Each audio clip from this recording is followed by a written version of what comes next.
Ok, on peut commencer? C'est bon? Allô, bonsoir. Correct, toi? Correct, toi? Bonjour.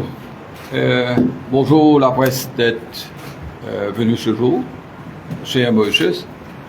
Je ne vous vois pas souvent. Je suis très content de vous voir et j'aimerais que vous voyez un peu notre équipe de management qui est là en ce moment. Pouvez-vous présenter rapidement une ligne? Das Justement, officier in charge de AHL, Airport Holding Limited, et en même temps, board director et membre du Magic Committee des Mauritius. Vijay Sittal, acting CFO. C'est un retour pour moi après 5 ans. Captain Sonny Mourou, le Chief Operations Officer, le commandant chez Airbus. Bonjour, Laurent Courage, Chief Commercial Officer. Bonjour. Bonjour, Fabrice Debout, responsable du sol, de sûreté et de sécurité. Bonjour, Madame Data, je suis vice-président planning, en charge des réseaux et la chose. Bonjour, M. Vandevelde, consultant principal. Bonjour, Alain Boucher, consultant corporate finance. Ok, bonjour. Aujourd'hui, vous êtes invité chez Mauritius. Pour nous, c'est pour vous expliquer ce qu'on a fait depuis 2 mois qu'on est ici. Okay. Vous savez que depuis 2 mois, Das et moi, nous sommes sur le bord d'Air Mauritius depuis le 13 janvier. Là. 13 janvier. Et depuis 2 mois, nous avons, Das et moi, voulu faire un constat pour savoir après où on allait, où Air Mauritius allait, où Air Mauritius était et le futur d'Air Mauritius.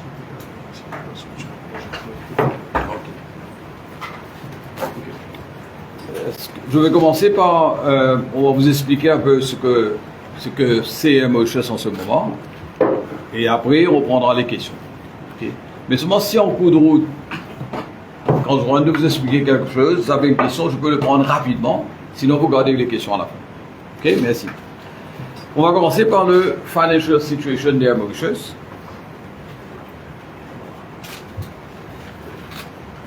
Comment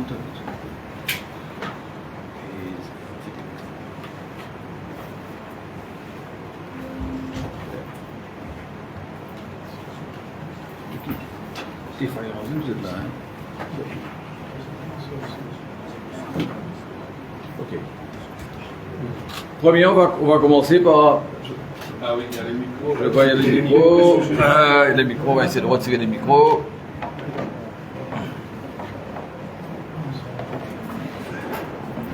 Le micro de votre collecteur. C'est bon, ça va partir. Hein? Il y a un micro pour là. Merci. Merci.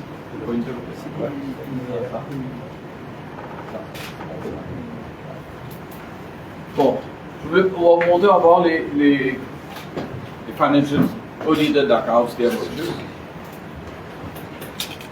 Ce sont les financial accounts de mars 2000, terminating mars 2024. Si vous regardez les audited financial statements, vous allez voir que Air Mauritius a des accumulated losses de 317 millions d'euros. Ce sont des accumulated losses qu'on a eu en cours de route depuis que Air Mauritius est là.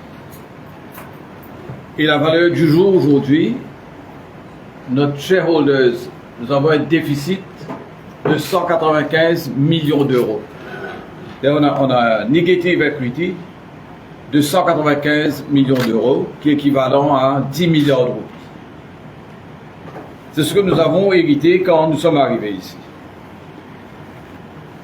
Vous savez que Air Mauritius et le propriétaire d'Air Mauritius est en fait AHL. Et depuis 2022, AHL a donné à Air Mauritius un loan de 8 milliards de roupies. C'est le fameux loan que, quand vous entendez, quand j'ai entendu moi-même, j'entendais dans la presse, on nous disait que AHL avait reçu 25 milliards. Et moi-même, avant d'être chez Air Mauritius, je croyais qu'Air Mauritius avait eu les 25 milliards. Okay? Mais en fait, Air Mauritius n'a eu que 8 milliards. Et les 8 milliards ont été donnés à Air Mauritius comme un loan par AHL. Quand nous sommes arrivés ici, Das et moi, on a voulu, on était assis sur un volcan, hein, une compagnie qui n'était presque pas un going concern. Et 3 mois durant, Das et moi, on a travaillé d'arrache-pied avec les auditeurs, avec AHL. Le propriétaire de AHL, c'est le gouvernement à 51%. C'est MIC à 49%. On a travaillé d'arrache-pied avec eux et les auditeurs pour arriver à une situation où AHL a finalement accepté de convertir le loan en equity. Il faut comprendre que parce que AHL et Air Mauritius ont tergiversé pendant 2 ans, ce qui a amené les auditeurs à ne pas signer les comptes de l'année dernière. Les comptes ont été signés le 28 février 2025. Le compte de mars 24 ont été signés en février. Et si vous regardez le gap qu'il y a entre mars et février, cela a amené que Air Mauritius était dans une situation de, comme je vous dis, avec un negative equity de 10 milliards. Notre credit profile vis-à-vis de nos lessors, de nos suppliers, de nos bankers, notre credit worthiness a été très damaged. Et nous, on vient s'asseoir ici dans une société qui appartient à l'État, mais avec un credit worthiness extrêmement damaged. Okay. Si vous me demandez, vous savez que c'était un dommage qu'on aurait pu éviter si Air Mauritius, si AHL, quand il avait injecté le capital, il avait mis comme ça devait être mis comme un equity, notre compagnie n'aurait pas été dans la situation où elle est aujourd'hui, avec une image extrêmement damaged. Et je peux vous dire que cette mauvaise image d'Air Mauritius qu'on a hérité, nous a fait beaucoup de tort. Parce que dans un côté, nous avons, comme si on a perdu la face vis-à-vis de nos lesseurs.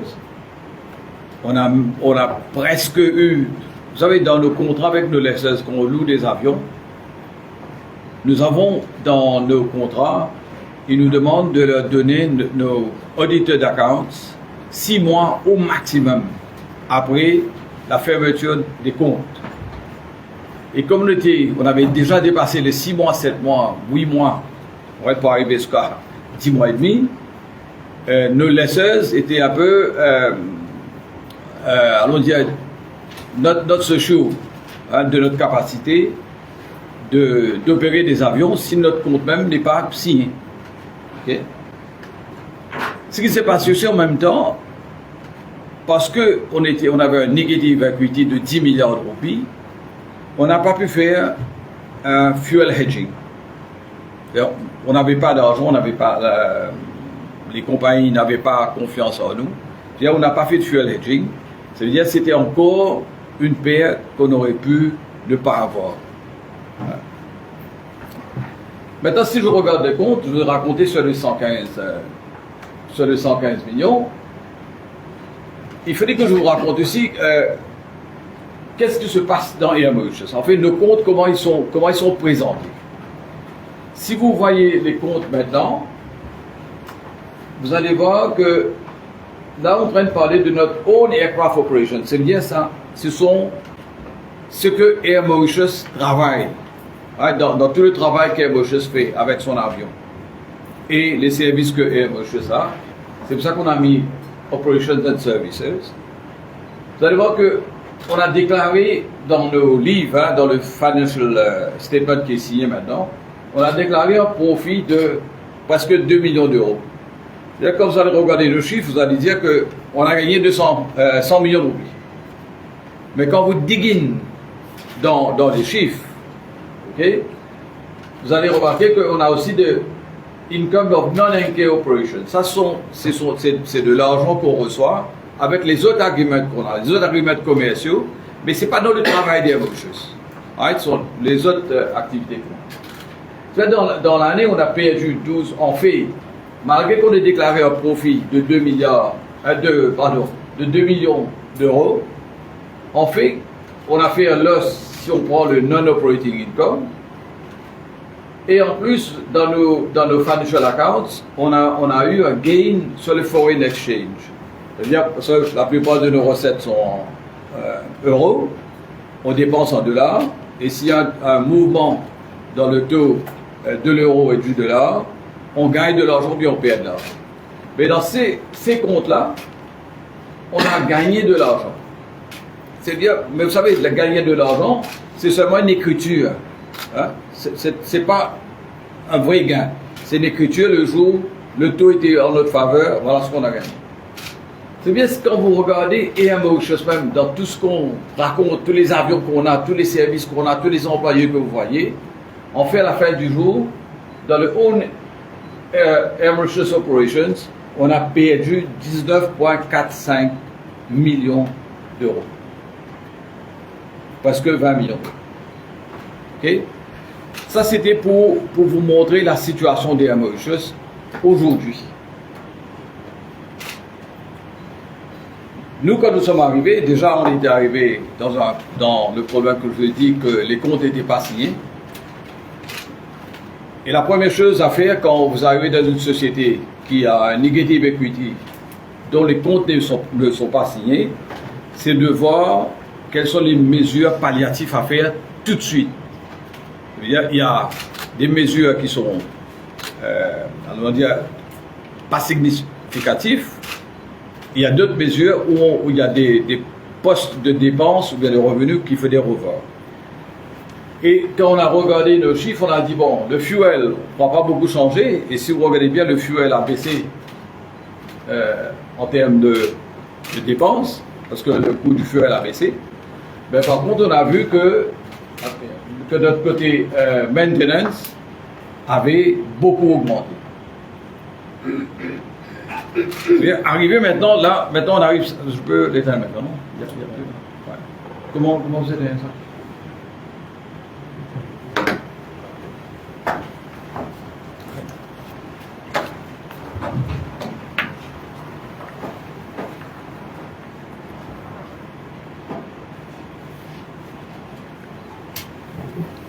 Ok, maintenant, voilà.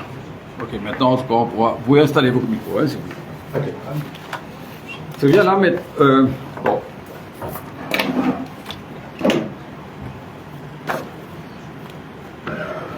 Ce que veut dire maintenant, on arrive, je vous ai montré les chiffres que vous avez vus. On arrive maintenant ici, on essaie de faire un constat de la compagnie. Et la première chose qu'on voit dans la compagnie, c'est une compagnie qui a une dislocation de toute structure organisationnelle. C'est une compagnie où chacun travaille de son côté, il n'y a pas de cohérence, il n'y a pas de family notion. Chacun est de son côté. Et on voit aussi que c'est une grande société mauricienne, mais où il y a seulement un skeleton top management. Il y a selon les squelettes dans le top management est presque inexistant. Et on se demande pourquoi c'est arrivé. C'est arrivé pour une raison bien simple. Quand on était dans le Voluntary Administration, le receiver manager, l'administrateur, au lieu de prendre Air Mauritius comme une compagnie spécialisée dans un travail de spécialiste, l'administrateur a travaillé comme si c'était une usine de textile ou bien une usine de savon. En faisant un seul trait sur 33 ans et un tiers joie qu'il avait mis, okay, il a remove du top management tous les gens qui avaient beaucoup d'expérience dans la compagnie. Et c'est pas quelque chose qu'on aurait dû faire. Normalement, vous fallait prendre du temps, garder les gens que vous avez besoin. Au contraire, quand une compagnie est en mauvaise posture, c'est le moment de garder le good management. Ici, on fait tout le contraire. On garde un experience management. Et dans l'aviation, chaque pourcent d'erreur que vous faites, c'est 1 milliard de roupies. C'est-à-dire, en faisant ce qu'il a fait, au lieu de créer une base solide pour le next generation, il a détruit Air Mauritius. On a aussi vu une politisation à outrance dans Air Mauritius, sur tous les postes de responsabilité, et nous avons même des cas où un docteur donnait des instructions aux pilotes pour vous dire comment la politique était rentrée dans Air Mauritius. En même temps, les beaux employés, si vous étiez mal considéré par le gouvernement, et tout le monde le sait, on a bien entendu à la télé, si vous pouviez être le bon employé d'Air Mauritius, le high value d'Air Mauritius, si vous n'étiez pas dans les bons livres du gouvernement, vous faisiez partir. Nous avons même un cas où un employé, ayant fait un constat sur la sécurité à l'aéroport, au lieu de lui dire merci, un rider est allé lui donner sa lettre de démission chez lui.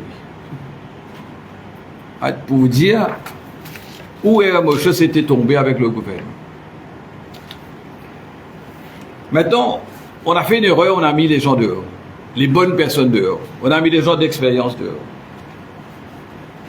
Quand le trafic a recommencé, au lieu, vous savez, quand vous avez fait une erreur, vous pouvez toujours catch up. Au lieu de catch up en faisant retourner les bons top management, ou bien le bon good middle management, on n'a rien fait. C'est-à-dire, de seul côté, si vous regardez toutes les compagnies aériennes dans le monde, après le Covid, les compagnies aériennes ont fait des profits records. Il y a des compagnies aériennes qui ont payé 12, 18 mois, 24 mois de bonus parce qu'ils ont fait des prix records. Avec le revenge travel, les gens voulaient voyager, les prix étaient très chers. Chez Air Mauritius, au lieu de retourner le management et de prendre avantage de ce revenge travel et des grands prix, à cause des égos, je pourrais dire des uns, qui allaient perdre la face en voulant refaire venir les gens avec de l'expérience, ils ont préféré laisser Air Mauritius tel quel, depleted management, l'expérience n'était pas là. Et au lieu de gagner, de faire un record d'argent, un record profit, on a fait des profits pertes, des records pertes. C'est exactement ce que le gouvernement d'alors était. Air Mauritius est exactement synonyme. Donc, comme on n'avait pas le bon management et le trafic retourné à grande vitesse, avec un depleted management, on a pris beaucoup de mauvaises décisions. Et ce sont ces décisions-là aujourd'hui qui nous sont laissées en héritage. J'appelle ça des sacs de sable sur le dos. On a pris beaucoup de décisions catastrophiques. Par exemple, on est allé 7 fois sur Gatwick. une route qui était une route très profitable est devenue d'un seul coup record losses. Sur l'Inde, on a fait la même chose. On a acheté des avions qu'il ne fallait pas acheter. Et pour vous donner l'exemple, dans les 13 routes qu'on a, sur 8 routes, on perd 2 milliards de roupies. C'est que cela vous montre comment l'ancien management et le board ne regardaient pas les chiffres ou bien avaient d'autres priorités ou bien ne connaissaient pas le business. Vous savez, quand je vous parle aujourd'hui, j'ai parlé de la même façon aux employés. Et les employés m'ont demandé s'ils sont en train de payer les pots cassés de la mauvaise gestion de l'ancien régime, et je suis obligé de dire oui, c'est le cas. Okay. Et nous, on ne peut pas en 3 mois ou bien en 1 année changer tout le mal qui a été fait pendant 10 ans chez Air Mauritius. Donc on a pris une compagnie qui était en perdition, qui n'avait pas de repères, qui n'avait pas de cash. Et tout ça, beaucoup, à cause d'un problème de management, un problème entre AHL et Air Mauritius. Si AHL avait agi comme bon père, aurait dû, Air Mauritius n'aurait pas été où il est aujourd'hui. On a eu peur de mettre de l'ordre dans AHL. Il faudrait demander pourquoi le gouvernement a retiré M. Ken-Aryan comme board directeur d'Air Mauritius, et Ken-Aryan est le CEO de AHL. C'est le propriétaire était board directeur chez Air Mauritius. On le retire, mais on le laisse chez AHL. C'est que finalement AHL n'avait pas de directeur ici. Nous, si arrivé dans cette situation catastrophique, on a eu à tout de suite aller faire focus sur le cost control rapidement, parce qu'on est en train de perdre du cash, on est en train de saigner. Et il fallait trouver cost control, mettre de l'eau dans cost control et gagner de l'argent, faire le département generate revenue. Ce qu'on a fait tout de suite, on a mis de l'eau dans le département commercial. Et je peux vous dire, j'ai fait une réunion avec le département commercial. Il y avait autant de personnes qu'il y a ici aujourd'hui. Et les gens m'ont dit, c'est la première fois qu'on se voit ensemble. C'est dans le département commercial. Chacun faisait son petit morceau. Encore une fois, pour prendre une décision, c'était chacun prenait dans son petit coin. Pas nécessairement pour le bien de la compagnie. C'était pour le bien de son département. Bien, en faisant quelque chose pour le bien de votre département, ça arrivait aussi qu'on laissait les sièges vides parce que ce n'était pas son département. Et un jour, en ayant un meeting du commercial, je me rends compte, et je vais vous raconter encore les mauvaises décisions, on fait un meeting sur la route de l'Inde où on perd de l'argent. Je n'ai jamais entendu une compagnie aérienne qui est en monopole sur une route perdre de l'argent. Et je me demande comment se fait-il qu'on perde de l'argent sur la route où vous êtes en monopole. Et là, la personne me dit, mais je vends tel prix. Et je dis, vous avez vu les costes? Non, on ne connaît pas les prix.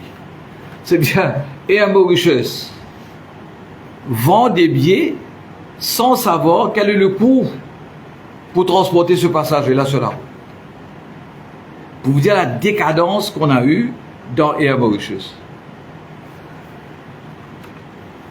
Par contre, Air Mauritius c'était aussi, il y avait une équipe qui faisait des billets cadeaux. Et ça, j'appelle ça, on avait une machine à faire des billets gratuits. Il y a eu des abus incroyables. Je ne peux pas vous donner les noms. Mais il y a eu énormément de billets donnés sans contrepartie.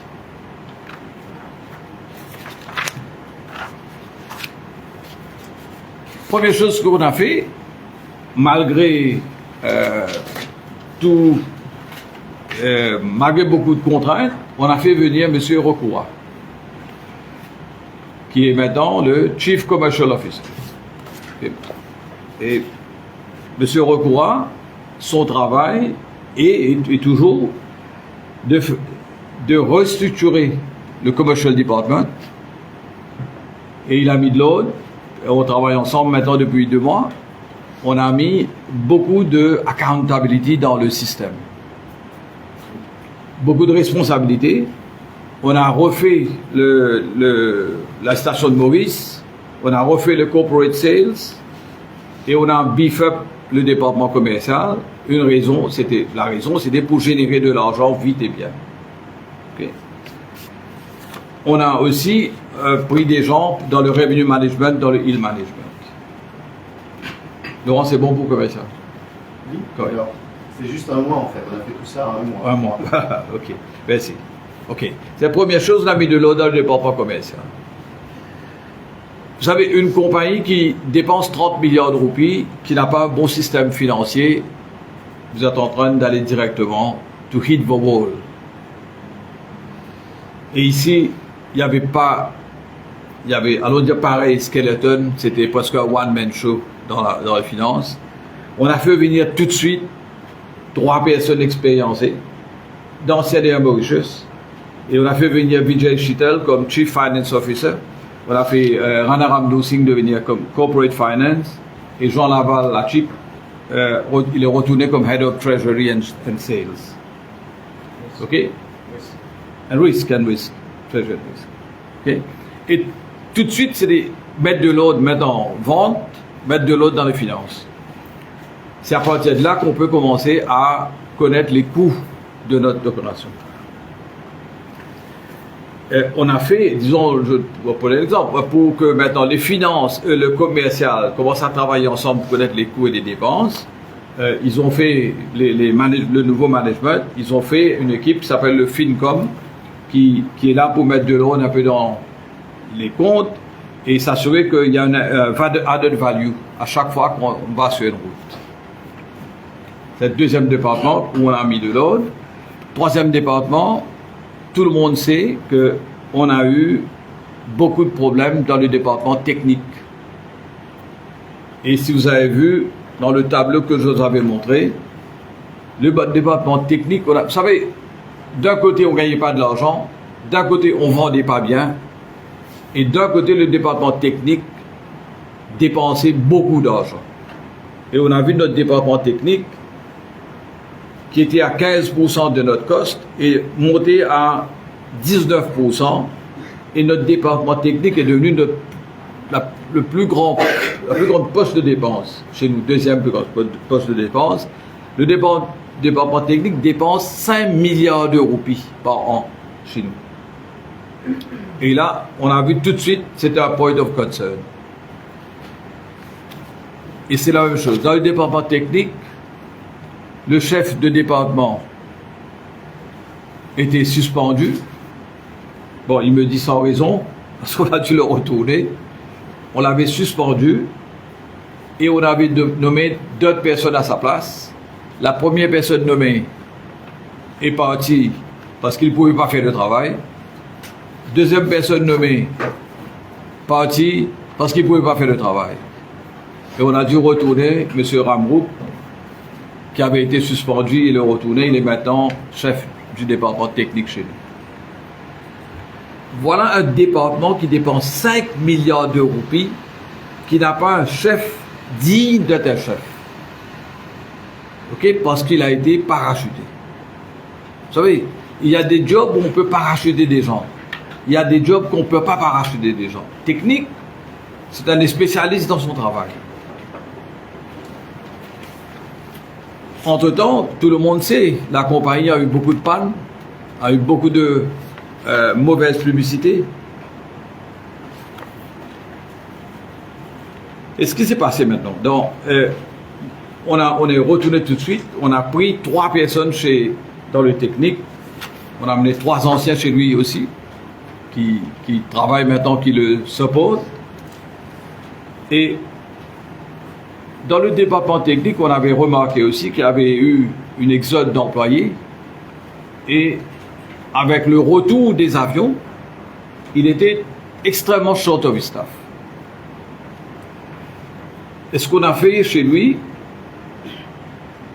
on a mis un programme. Il faut dire que je le dise aussi, on a mis une personne de la finance chez lui.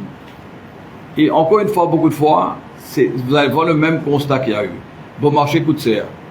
En ne prenant pas des bons employés, en n'ayant pas les employés qui devraient être à leur place, on laissait l'argent, on perdait l'argent sans savoir. Disons, on a mis chez lui depuis un mois un finance manager, un technical business finance manager, et on a déjà récupéré à peu près 600 000 $ dans des contrats qui n'étaient pas well looked after. Ouais. C'est pour vous dire, on est en trop bon marché. Le fait qu'on a mis une personne, tout de suite on voit que le contract management n'était pas bien fait.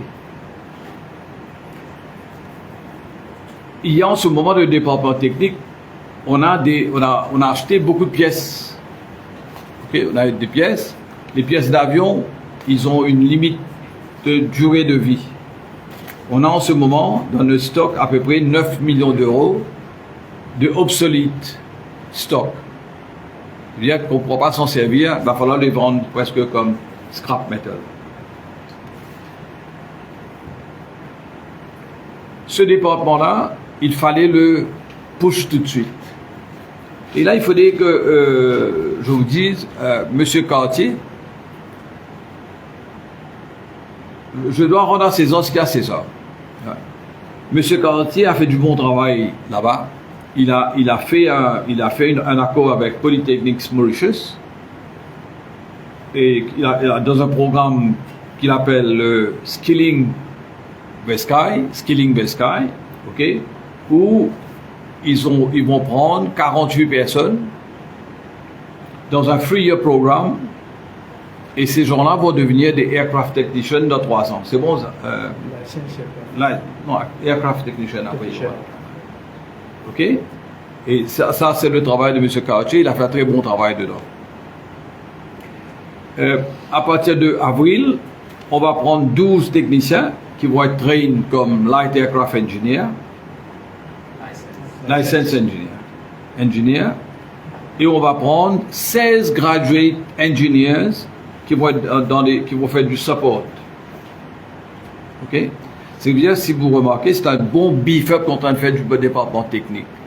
Vous savez, on ne peut pas vendre un produit si votre produit même n'est pas bon. Et c'est là que nous sommes en train de mettre de l'ordre dans notre produit avant. Et Mauritius a aussi fait un accord avec Airbus. Ils ont un Fleet Technical Management Support 4-year program to support les ingénieurs et le département. Okay? À partir et à partir du 1er avril aussi, il y aura 18 months program transformation to achieve operational performance, efficiency and productivity plus cost saving. C'est-à-dire dans ce département-là, vous avez remarqué le nombre de personnes qu'on est en train de prendre tout de suite, c'est pour s'assurer que nos avions soient reliable, soient safe, et puis ils peuvent operate on time. Okay? C'était essentiel pour nous de mettre de l'ordre dans le technique qui dépense beaucoup d'argent et qu'on a vu, dans la presse à chaque fois je vois beaucoup de complaints et maintenant on espère pouvoir give back un service, une qualité d'opération de grande qualité. Département technique. Maintenant nous sommes arrivés, nous allons dans le département de strategic planning. Vous savez, dans le strategic planning, on regarde aussi le fleet planning. Vous êtes au courant que pendant le Voluntary Administration, on a vendu 5 avions. Vous savez, si vous me demandez pourquoi on vend des avions qui nous appartiennent, moi je ne comprends pas trop. On a vendu 5 avions, les Mauritius. Et qu'est-ce qu'on a fait après? On a lease 2 Airbus 330 avec tous les problèmes que vous connaissez. On a pris ces deux Airbus-là qui ont été régulièrement en panne, régulièrement restés dans un coin du monde. Et pendant plusieurs mois, on a eu très mauvaise presse à cause de ces deux avions qu'on a loués. Finalement, on a vendu des avions qui étaient à nous.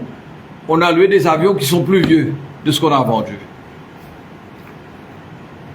Et on a eu on a fait un fleet planning. C'est premièrement, on a vendu nos avions. Deuxièmement, on a loué des avions qui sont très vieux. Et dans le fleet planning, des grands malins ont acheté plus d'avions que ce qu'on avait besoin. C'est-à-dire, on avait prévu d'acheter 6 Airbus 350. Un malin achète 7. Et valeur du jour aujourd'hui dans Air Mauritius, on n'a pas besoin de cet avion. Un avion coûte à peu près 195 millions de dollars. Et des gens achètent un avion à 195 millions de dollars de ce qu'on n'a pas besoin. Vous savez, quand on fait un fleet planning, vous regardez sur quelle route vous allez envoyer un avion. Parce que vous n'allez pas mettre autant d'argent avant de savoir sur quelle route. Notre fleet planning a été fait différemment. On a acheté des avions, maintenant on veut mettre sur des routes qui n'existent pas. C'est bien ces trois décisions de vendre les avions, de louer des avions plus vieux et d'acheter des avions supplémentaires, c'est ça qui va peser sur nous pour beaucoup d'années à venir. Ce sont des contrats out of which you cannot escape. Okay? Et nous, en tant que management, on s'est dit, il va falloir qu'on comprenne les raisons. Pourquoi on a pris ces trois mauvaises décisions qui vont rester chez Air Mauritius pendant beaucoup d'années. Et c'est pour ça que le board a pris une décision pour mettre un forensic investigation qui a été, le RFP est parti, ok? Et c'est un forensic investigation, on ne demande aux étrangers seulement de rentrer dans ce forensic investigation. Le point est simple. À Maurice, tout le monde se connaît. Right? Et vous voulez avoir des gens qui connaissent personne à Maurice pour pouvoir avoir un constat clair, net, sans parti pris. Il y aura un forensic investigation qui va venir. Pour les avions qu'on a achetés en plus, on est en discussion avec Airbus pour voir comment on peut changer d'avion ou bien postponer l'avion pour que ce burden qu'on a de payer pour un avion qu'on n'a pas besoin tout de suite ne nous traîne pas, ne nous coule pas. Et dans le département de strategic planning, on a fait retourner M. Soud Ramjatan, qui est là-bas maintenant, il est maintenant un consultant chez nous. Et Soud, il a le travail avec l'équipe de Hanan. Son travail maintenant, c'est de faire un bon budget operating plan. Vous savez, si vous faites un mauvais budget en envoyant des avions là où il ne faut pas aller, vous avez une mauvaise fréquence, tout vous coûte de l'argent. Et le travail de Soud est aussi de voir les mauvaises décisions qu'on a prises et les corriger pour qu'on ne s'aille pas encore. Un exemple, c'est le vol de Londres. On est sorti de Heathrow, on est parti sur Gatwick, une route qui gagnait de l'argent. On a mis 7 vols comme de grands faiseurs pour perdre une fortune terrible. Je ne vais pas vous donner les chiffres, c'est astronomique. Et voilà une route qui fait de l'argent, qui perd beaucoup d'argent parce qu'on a pris des mauvaises décisions d'envoyer trop de vols. Et maintenant, nous, on est stuck avec ça parce il y a eu des billets qui ont été vendus, on ne peut pas cancel des vols. Et on est en train de travailler, on est en train de nous donner 3 mois encore pour pouvoir resize ces opérations-là et cesser le bloodshed.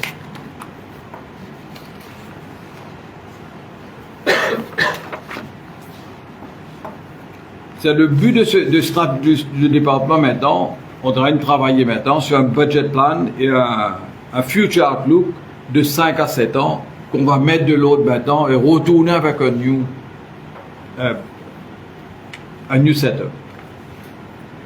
Et on a mis de l'autre dans le strategic planning et Maintenant, toujours, on ne regarde pas poste de dépenses, où les problèmes sont, on est allé dans le département de ground handling, le ground ops à Plaisance. Vous avez vu beaucoup là-bas aussi, beaucoup de fois, on a eu beaucoup de complaintes dans Plaisance. On dit les avions, on n'a pas assez d'employés, on n'a pas assez d'employés dans le ramp, on n'a pas assez d'employés. Le ground ops chez nous a 674 employés. Ouais. Et c'est un département, encore une fois, où on n'avait pas de top management. On a pioché des gens dans d'autres départements pour rouler un département de 674 personnes en termes d'employés sur les départements qui ont le plus d'employés. Encore une fois, c'est pour vous montrer la qualité des décisions qui ont été prises par l'ancien board et l'ancienne équipe. On a fait retourner là-bas en vitesse. Hein, et en plus, je vais vous raconter quelque chose encore une fois. Dans ce département-là, on fait des tenders parce qu'il y a d'autres compagnies qui viennent à Maurice qu'on handle. Et on doit faire des prix. OK? Et dans ma réunion avec eux, je leur ai demandé le prix pour une compagnie étrangère qui venait chez nous. Je leur ai demandé combien vous cotez. Et on m'a donné le prix et je lui ai dit combien vous avez gagné pendant l'année. Ah bon, combien vous avez gagné pendant l'année? On ne sait pas. C'est-à-dire, on fait des cotations, on donne des prix pour des services, on ne connaît pas le coût. Dans un département qui a 674 personnes. C'est-à-dire, probablement, on vendait des services à perte. Il n'y avait pas de personne, il y avait personne dans les finances. Toujours, vous ne connaissez pas qu'est-ce que vous allez faire si vous n'avez pas de finances. On avait des vieux équipements parce qu'on n'a pas fait de investment dans les équipements. C'est-à-dire, on était connu avec les autres compagnies aériennes comme un mauvais handler, quelqu'un qui donnait un mauvais service. Et ce qu'on a fait tout de suite, dans un département qui ne connaît même pas ses coûts, qui ne connaît même pas les activités, on a fait le département devenir maintenant un SBU, on its own, et on a mis un système qu'on est en train de mettre en place, un activity-based costing. C'est-à-dire, pour chaque travail que vous faites, on aura un coût.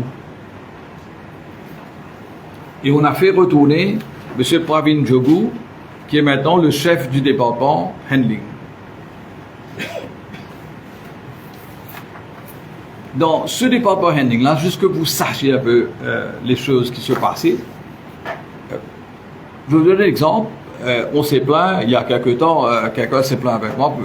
Ils m'ont dit, écoutez, l'aéroport était bloqué parce que le belt ne marchait pas.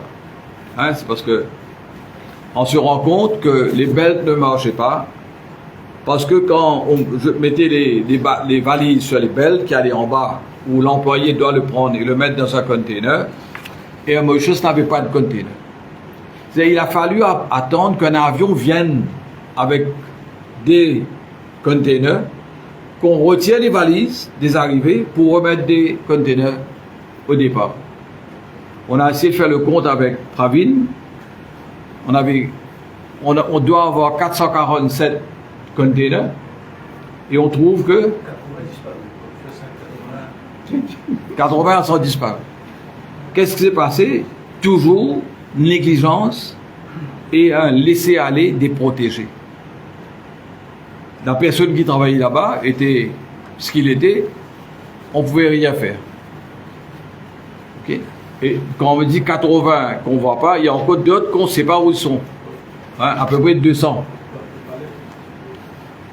Okay? Et ce département-là, maintenant, on lui a donné un finance manager, un business finance manager, et il aura aussi maintenant une personne qui va écrire les procédures, pour écrire les operations procedures, le workflow, les cost structures et faire les work practices. Ouais? On va mettre de l'ordre là-bas. Il y aura le activity based costing. C'est ground ups.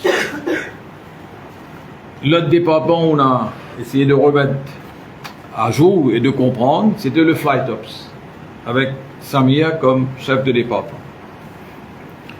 Vous savez, dans le flight ops, on a le cabin crew, et on a les cockpit crew. Les cabin crew, depuis que je suis là, ce sont les personnes qui sont very vociferous dans les journaux. Il y a, vous savez, dans une société, on essaye de voir si on est bon employeur ou bien mauvais employeur. Une façon de savoir vite, c'est quand le nombre de personnes qui quittent est énorme. Hein? Normalement, mais à partir de 10%, il faut faire attention. Si Air Mauritius était une mauvaise compagnie pour le cabin crew, ok, on aurait dû avoir beaucoup de personnes qui seraient parties. On a 367 cabin crew, 76 flight persons, 35 SFP. Ça fait un total de, j'ai oublié quoi, 400, 500 personnes à peu près. Ok? Et vous savez combien de personnes ont quitté? Et vous les entendez à la radio tout le temps se plaindre, tout le temps. Si la compagnie était mauvaise, on aurait eu beaucoup de gens qui auraient quitté. Personne n'a quitté. Il y a eu 2,2% dans le cabin crew, c'était des medical reasons departure. Personne n'a quitté. Ok? Et vous entendez aussi si j'ai entendu la dernière conversation, j'ai entendu dire que on allait mettre des gens dehors. Je pouvais savoir, dans le cabin crew, depuis janvier, on a pris 30 personnes en cours. Maintenant, dans le cabin crew qui se plaint tout le temps, je vous ai donné le chiffre pour vous dire que déjà personne ne quitte. Hein. Si le travail était si pénible, la compagnie si mauvaise, personne ne quitte, il y a un souci. Okay. Le cabin crew se plaint qu'on ne les paye pas assez quand ils sont à l'étranger. Vous savez que quand un cabin crew part à l'étranger, on paye tous ses frais d'hôtel, transport, ok? Et on donne à chaque cabin crew 6 300 roupies par jour pour manger. On leur donne 125 € par jour, qui est équivalent à 6 300 roupies pour manger. Ok? Et on vient nous dire que ce n'est pas suffisant. On a vérifié avec les autres compagnies aériennes. Dans l'Afrique, dans les top 50% des pays africains, nous payons 10% de plus que n'importe quelle compagnie. Et nous sommes au même niveau que Emirates, que Qatar, que Etihad. 3 compagnies milliardaires. Si on fait comparaison pour comparaison, le cabin crew, c'est le better off dans la compagnie. Dans le flight ops, toujours, on a le cockpit crew. Dans le cockpit crew, c'est un département qui est assez compliqué, hein, quand vous avez c'est un travail de spécialiste. Dans le cockpit, c'est un travail de spécialiste.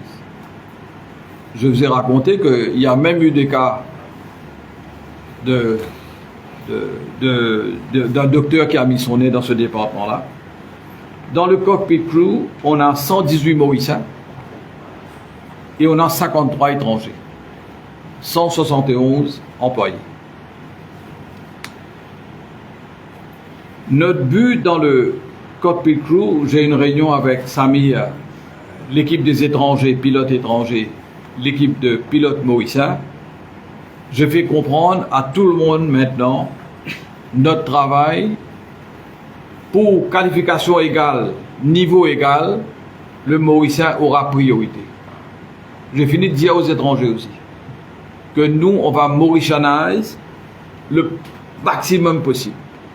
Ça veut dire que going forward, si un Mauricien peut faire le job, ou bien on doit le traîner un peu pour qu'il fasse le job, on va donner priorité à un Mauricien dans le cockpit, dans le flight ops.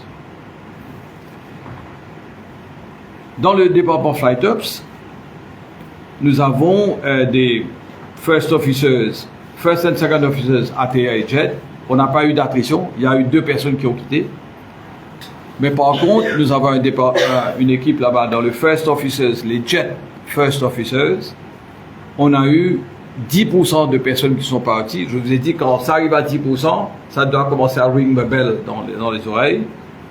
Et en 2025, dans 3 mois, on a déjà eu 12 personnes qui sont parties. Ce qui veut dire, nous sommes conscients que dans ce département-là, il y a un souci. Okay?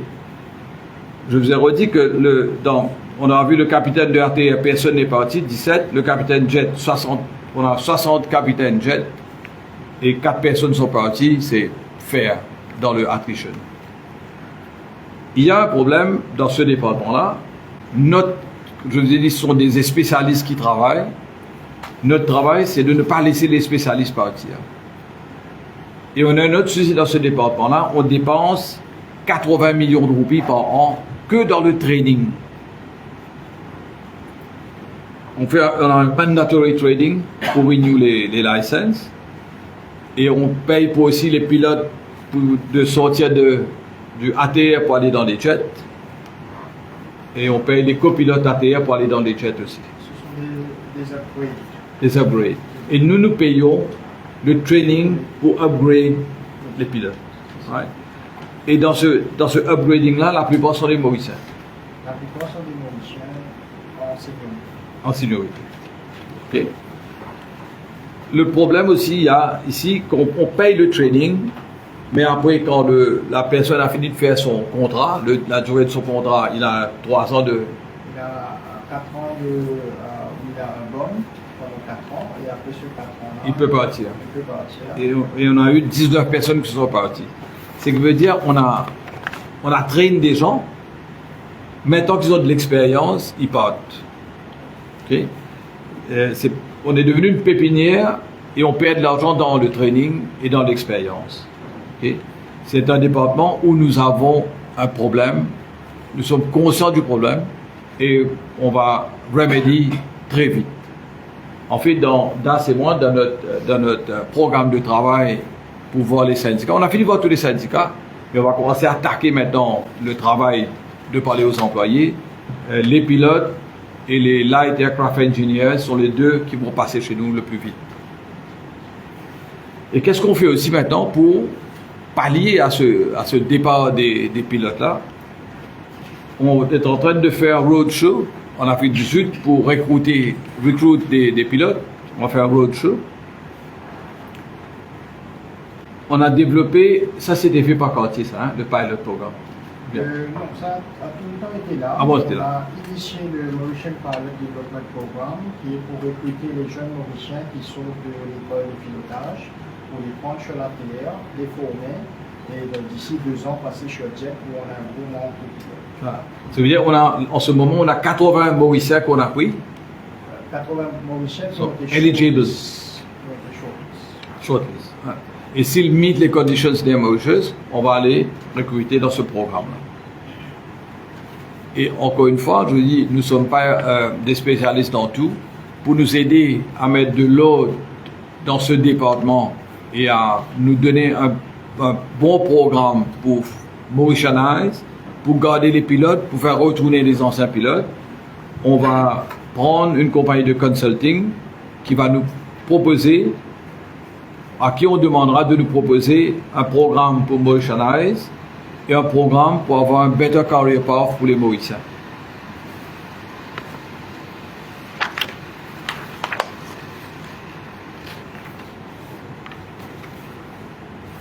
On est passé sur tous les départements. Maintenant, juste pour le futur, nous ne pouvons pas changer en 3 mois ce qui a été fait pendant 10 ans, de mal pendant 10 ans. C'est un travail assez difficile parce qu'on a beaucoup de baggage dans notre dos. On est en train de travailler sur restructure tous les départements. On va revoir tous les work practices. Il va falloir dire aux gens où ils sont exactement pour que les gens puissent comprendre.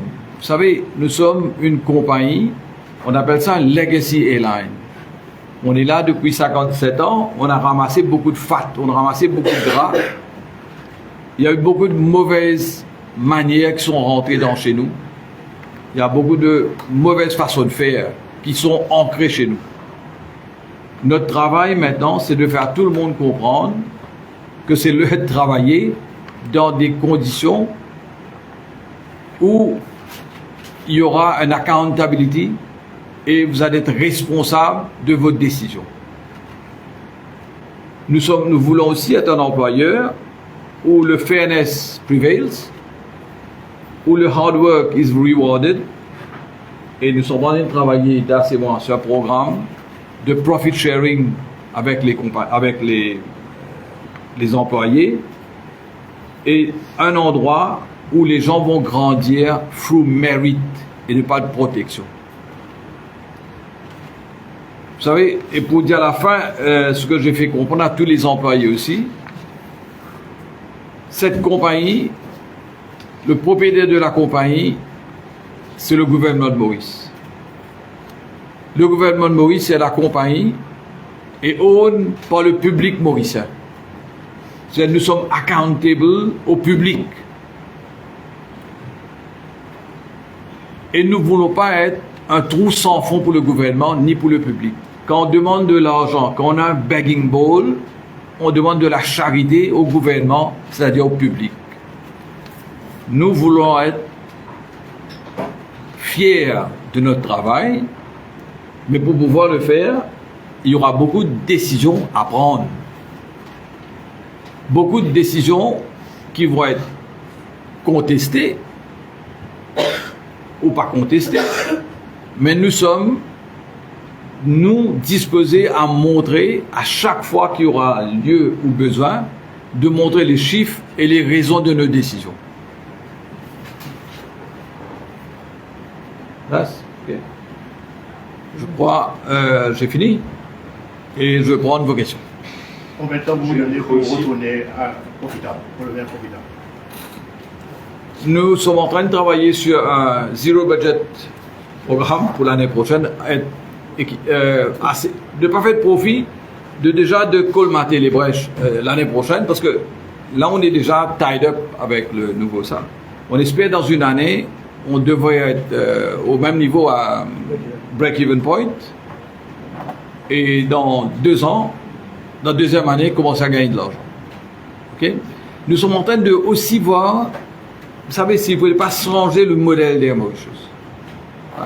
Le modèle qu'on a maintenant, je vous dis, on est un legacy airline, on a beaucoup de fat sur notre dos, l'ancienne direction a quitté beaucoup de sacs de sable sur notre dos, il va falloir pouvoir dispose de ces boules d'acier, boules de LED qui sont sur notre dos.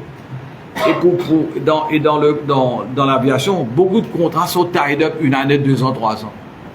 C'est-à-dire il y a beaucoup de contrats qu'on doit untie, si on peut untie, et si on ne peut pas untie, servir de ces avions-là et faire autre chose. C'est-à-dire on va réfléchir dans le prochain 6 mois. Si on a un avion en plus, peut-être le louer, ou bien peut-être le garder, peut-être le faire d'autres choses, mais il va falloir trouver, c'est notre modèle devra changer. Notre modèle ne peut pas rester tel que c'est aujourd'hui. Nous avons une question par rapport à ce que vous avez dit, 8 milliards des 20 qui ont été annoncés. 25. Des 25 qui ont été annoncés. Oui. Ça a été transformé en termes d'equity par AHL, et maintenant on reste AHL est toujours là. Est-ce qu'on peut utiliser l'argent qui a été investi ou cet argent a été retourné? Comment vous parlez de plan sur long terme? Comment redynamiser si on n'a pas d'argent? Nous sommes Mauritius, hein? Nous sommes Mauritius, right? Tu réponds pour AHL, bien restons. C'est pas un forum pour AHL. Right? Laisse-moi vous dire, nous on a eu que 8 milliards avec, juste pour avoir des chiffres bien. Hein? Et Mauritius a eu 8 milliards de AHL, dont 2,7 milliards ont été mis dans un fonds de pension. C'est-à-dire, techniquement, Air Mauritius a eu 5,3 milliards. On a un backlog de cash à recevoir avec AHL, mais comme nous sommes un peu fiers, on est en train de travailler C'est pour ça que je dis, on est en train de négocier avec les lessors pour bien pousser les leasing des avions un peu plus loin, ok, pour ne pas avoir à prendre tout l'argent qui nous sont dus. On est en train de travailler sur un programme, en train de refaire notre cash flow, en train de revoir quels sont les assets qu'on peut disposer et trouver assez d'argent pour ne pas demander de l'argent à IHL. Mais on en aura besoin tout de suite, ça je peux vous dire. Combien d'avions vous avez en ce moment 12. Opérationnels 12. 12. MOQ devait recevoir 3 avions cette année et l'année prochaine. Avec la réception de ces 3 avions, est-ce que les 2 avions qui ont été loués vont être retournés? Qu'est-ce qui va se passer? On devait recevoir 3 avions. L'avion qui était prévu d'arriver en 2027. 2026 et 2027. Non, l'avion le 7e. Le 7e 2027. L'avion qui devait venir chez vous en 2027, on est en train de négocier avec Airbus pour le pousser plus loin. Hein, ou bien on va garder le même avion, ou on va changer le type d'avion. Hein, parce qu'on croit que l'avion n'est pas soutenu à nos routes, et on est en train de négocier pour le pousser. Ce qui veut dire, jusqu'à 2026, on aura 2 avions, 2 Airbus 350, et on retournera les 2 Airbus 330 qu'on a loués. C'est-à-dire qu'on va rester au même niveau. J'ai une question sur les finances de la compagnie. Corrigez-moi si mes chiffres sont erronés, mais en 2024, si je ne me trompe pas, la compagnie avait donné une augmentation de 10% aux employés dans le salaire, plus ils ont eu un bonus 1,25%, je crois. Et la compagnie était citée dans le top 3 des 100 compagnies à monter. En un an, qu'est-ce qui s'est passé pour que la compagnie a fait des payés?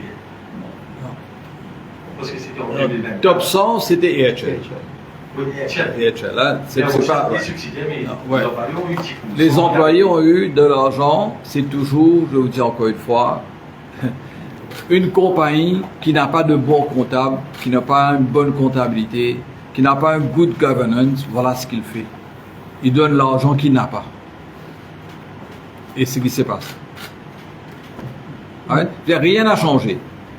La compagnie, les chiffres n'étaient pas ce qu'on vous a montré, parce qu'il n'y avait pas un bon management, ni un good governance, pour mettre de l'ordre dedans. C'était plus des one-man shows. Pour beaucoup d'embaucheuses, pendant ces derniers mois, c'est les retards, c'est les annulations de vol, c'est les pannes même. Mais comment faire pour redonner confiance aux passagers? Vous avez entendu que dans le département de technique, c'est le département où on a pris le plus de personnes. Right? Et c'est le département où on a le plus de personnes. Valeur du jour aujourd'hui, c'est le département où on a mis le paquet. Right? Et peut-être, Ravine, ça va aller mieux maintenant, je crois. Oui. Notre Avec le on-time departure est quoi, maintenant? Effectivement. Aujourd'hui, on est à 27 à 28%. Oui. Aujourd'hui, on est à 87-98%, mais avec les recrutements, le transformation programme en place, le review de tous les process Et le fleet technical management avec Airbus. et le support qu'on a avec Airbus au domaine du fleet technical management.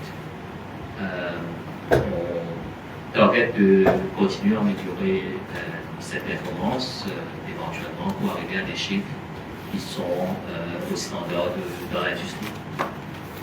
Est-ce que vous allez maintenir les mêmes lignes aériennes, les mêmes destinations?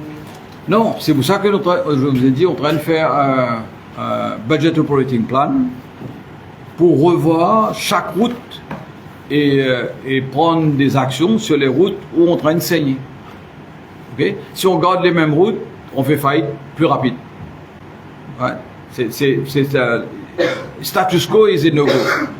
Ouais. On va prendre des décisions qu'il faut les prendre pour retourner à la profitabilité très vite. Actuellement, nous recevons à peu près 1,4 million de touristes, sans compter les passagers. Quel est l'apport de Mauritius dans le transport de ces passagers? Anan? On est à 40%. On est à 40%. 40%. Qui est le premier? Le plus grand transporteur, c'est qui? C'est un Mauritius. Oui, on est le premier. Parce que c'est distribué sur d'autres compagnies, sur des pourcentages moins que M. La plus grosse compagnie aérienne desservant Maurice, c'est Air Mauritius. Est-ce que vous avez parlé du forensic investigation? Est-ce qu'il y aura un time frame pour donner un rapport? Oui, je crois, on a 3 mois à peu près. On a 12 semaines. On a à peu près 12 semaines. Du moment, là, on doit faire la sélection.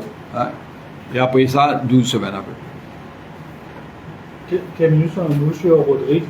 Alors, on parle de panne, de ATR vieillissant, on parle de situation si une personne doit partir à l'aéroport, doit attendre toute une journée pour pouvoir être décalé à Rodrigue, etc.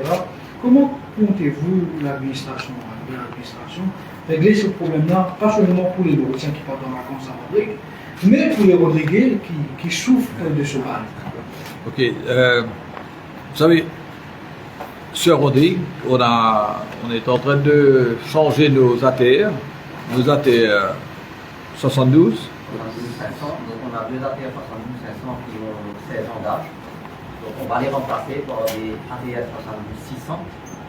Et cette année-ci, en juillet et octobre. Donc on va renouveler la flotte d'ATR. On aura deux avions qui vont être interchangés. Hein. Juste pour vous dire aussi, c'est une route où on fait beaucoup de pertes. Ok? Et depuis 2017, on n'a pas augmenté les prix. D'accord? C'est-à-dire on est en train de revoir tout notre économique sur la route pour faire la route devenir profitable pour nous et avoir un peu bon service. C'est soulève un chiffre, comme c'est pour des dommages des passagers qui ont été affectés par les retards ou par les annulations de vol. Non, on a la loi IATA qui s'applique. Vous n'avez pas un chiffre? Non, je ne sais pas. À part l'Inde et l'Afrique, il y a d'autres lignes qui ne sont pas profitables ou qui sont. Nous avons 8 lignes où on paie 2 milliards de roupies. Je ne vais pas vous donner toutes les lignes, mais là, je vais vous donner les main ones. Ouais. Je peux vous dire, il y a beaucoup de. Vous savez, ces pertes-là, il y a beaucoup de raisons. Une des raisons, c'est le département commercial n'était pas efficient. Je vous donne l'exemple de grandeur. Vous êtes monopole sur la route, vous perdez de l'argent. Je n'ai jamais entendu. Le marchand de pistaches, il achète des pistaches, il vend à profit. Ici, Air Mauritius vend à perdre. Ouais. Nous avons 5 vols sur Bombay, 2 vols sur Delhi, 1 vol sur Bangalore, sur Chennai. Notre manager work from home à Delhi. Et on a laissé perpétuer un système comme ça. Work from home. La dernière question, c'est le Premier ministre a rencontré lors de son voyage, sa visite officielle à Addis Abeba, le CEO de Ethiopian Airlines. Alors, je sais que c'est un sujet un peu tabou, parce qu'on parlait depuis très très longtemps, depuis même que M. Thomas était le chairman de Ethiopian Airlines. Est-ce que ce partenariat est considéré même, parce qu'il y a eu des rencontres en... S'il y a des passagers, tout le monde peut venir. Combien de passagers on a dans notre 400 passagers là, de l'Afrique, le point to point de l'Éthiopie. Oui, à peu près ça. Donc 400 passagers par an. Pourquoi Ethiopian Airlines fait des Maurice s'il n'y a que 400 passagers par an? Non, je parle de partenariat stratégique. Non, partenariat stratégique, s'il veut faire. Mais s'il vient manger dans votre garde-manger, c'est pas un partenaire. Ok? Et Ethiopian Airlines, jusqu'à maintenant, ne nous a jamais montré qu'est-ce qu'il va créer comme valeur pour Maurice et pour Air Mauritius. En fait, le but de Ethiopian Airlines, c'est de venir manger dans notre garde-manger. Donc, on a tout récemment en cabine cool avec eu un problème avec le rapatrié à Maurice. Qu'est-ce qui s'est passé en fait par la suite? Place? Il a été arrêté. Vous savez, on fait un contrôle de routine. Il y avait un contrôle de routine sur l'équipage entier, technique et commercial. il s'est avéré, en retournant à Maurice, à l'aéroport, on a fait test avec tout le monde. Oui, c'est là-bas. En France. Non, il est retourné à Maurice. C'est le vol qui est retourné à Maurice. Ouais. Et il était positif.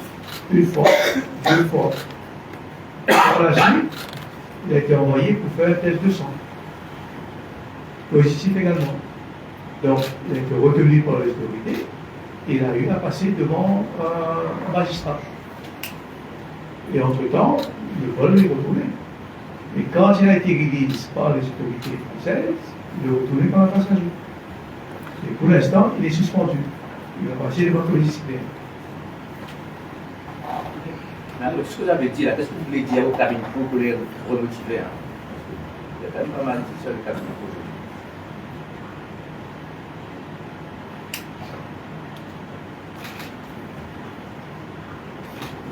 Kami kebutuhan. Kada. Ok, ça va. Comme le chairman vous a dit, il y a eu une rencontre avec les représentants de Cabinco ce dernier temps. Et on lui a dit, écoutez, nous sommes en train de prendre conscience de la situation de la compagnie. Et dans 2 mois, on va revenir vers eux pour commencer à parler. Mais il est évident que chaque syndicat, ils ont une liste de représentations. À ce moment, si on va s'asseoir avec eux pour pouvoir discuter de ces représentations et voir dans quelle mesure it makes sense to consider, encore to consider. Il y avait une syndicaliste qui avait été limogée à un moment et qui voudrait maintenant, il demande sa réintégration. Quelle est la position? Si elle a été limogée, il y a une raison pourquoi elle a été limogée. Non. S'il a été, vous savez, il y a 2 façons d'être limogé. Vous êtes limogé parce que la politique s'interfère, ou bien vous êtes limogé, vous avez worked against the company. Ok? C'est un. Si vous avez été limogé parce que vous avez travaillé contre la compagnie, c'est-à-dire you shot yourself in the foot, notre travail, nous, c'est de voir si c'est vrai, bien c'est pas vrai.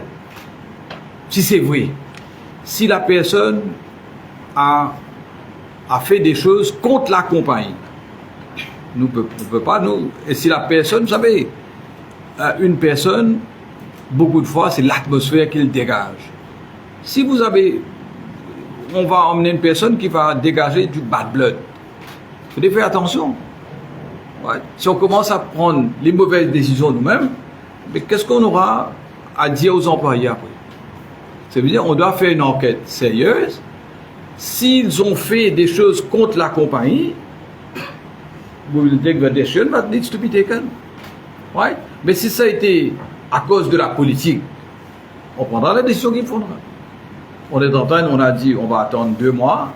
On est en train, on est sur le feu pour le moment, en train de perdre de l'argent partout. On s'est dit, dans 2 mois, on va revoir la personne. Mais juste pour vous dire qu'on a entendu la personne dans radio, dans Top FM. Et ce qui est dommage, on a eu des réunions avec tous les syndicats. Ok? Et pour cette fois-ci, moi, je suis témoin, parce que moi, j'étais là. Et quand j'entends cette personne-là dire des choses à la radio qui ne sont pas vraies, ok? You are a liar. Ok? Et ça, je sais, j'étais là. C'est moi qui ai présidé la réunion. Vous m'avez entendu dire qu'on va mettre 200 personnes, 400 personnes dehors. Je vous ai dit qu'on a des difficultés. Mais à aucun moment, je dis qu'on va mettre 400 personnes dehors. Ouais. Et ce sont des... Pourquoi une personne de la commerciale ne va pas dans les journaux se plaindre de la compagnie? Parce que si vous parlez contre la compagnie, you're checked out immediately. Pourquoi seulement dans AMHS on devait accepter que 2437 employés sont en train de bien travailler? Ah, je peux vous dire, j'ai fini de voir toute l'équipe. Ok? Il y a peut-être 0,1% de mauvais employés qui ont des mauvaises manières. Ok? 0,1%. Ces 0,1% là gâchent la vie de 2437 employés, des bons employés. Notre travail, c'est de s'assurer que maintenant l'employé modèle, le bon employé, il se dit, à cause d'un tel, je souffre. Quand vous parlez contre Air Mauritius, c'est pour le bien d'Air Mauritius, dans la presse. Là, vous êtes en train de faire les passagers se sauver. Quand vous êtes en train de dire des choses sur la technique, est-ce qu'un avion peut rouler si l'avion n'est pas en conformité avec les règles de la sécurité? D'abord, le pilote même ne va pas prendre l'avion, c'est sa responsabilité de voler un avion en bonne et due forme, selon toutes les règles techniques et réglementaires de l'avion même. Et là, vous avez votre propre employé qui vient mettre en doute. Une dernière question sur la bonne gouvernance qui finalement Ouais. ça, une meilleure gestion, mais jusqu'à présent, vous connaissez un CEO au sein d'Air Mauritius. Est-ce que vous pensez en tant que chairman ou interfère dans le day-to-day operations de la compagnie, est-ce que c'est convenable? Pas seulement un chairman. C'est un que peut faire. Moi, un chairman, en ce moment, moi, un management committee, tu es là, moi, un managing committee, qu'on dit par là, moi, member of managing committee with executive powers. C'est mon pouvoir exécutif. Correct? Ça, c'est la bonne gouvernance. Comme il y a une puce à Galega maintenant, une puce à Galega, est-ce que on fait ce qu'on envisage d'aller à Galega? Non. Non. Une question,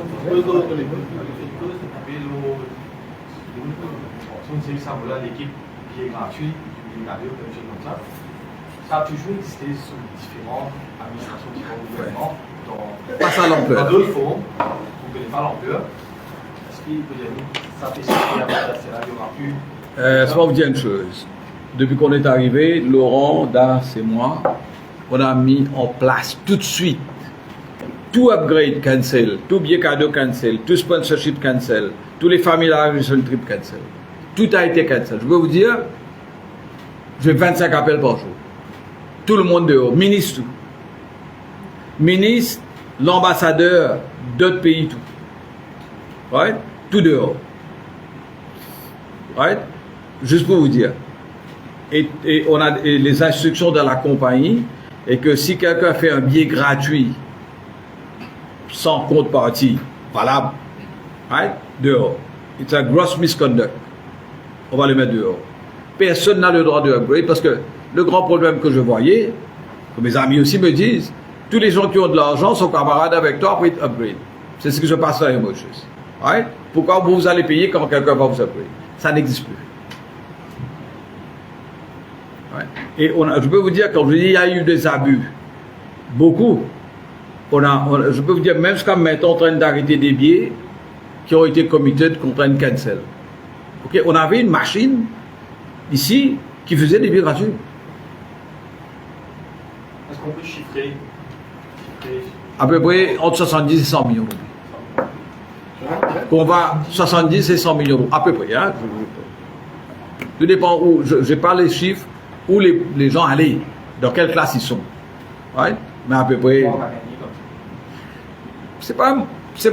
Tout dépend de ce qu'ils ont fait avec ces billets gratuits là. Right? Je ne vais pas vous dire. Mais nous, on a dit close. Il n'y aura plus. Ok? Je donne un autre exemple. On donne des interlines, les gens viennent de ça. Tout le monde maintenant payera un YQ. YQ veut dire le fuel surcharge. Tout le monde va payer dans le système. C'est-à-dire, on espère récupérer encore 70 millions. C'est en train de mettre des lots dans tous les sous. Et dans Air Mauritius, chaque lot que vous mettez, c'est 50-100 millions. Quand je rentre à la maison, ma femme me demande combien tu as ramassé aujourd'hui. Il y a 150 millions. Je lui dis, ici, quand je rentre dans le bureau, si quelqu'un veut me dire, moi, je fais tirer 1 million. S'il me dit 1 million, non, 1 million, mais 1 million d'euros, ça arriverait là. C'est comme ça, on a des erreurs ici.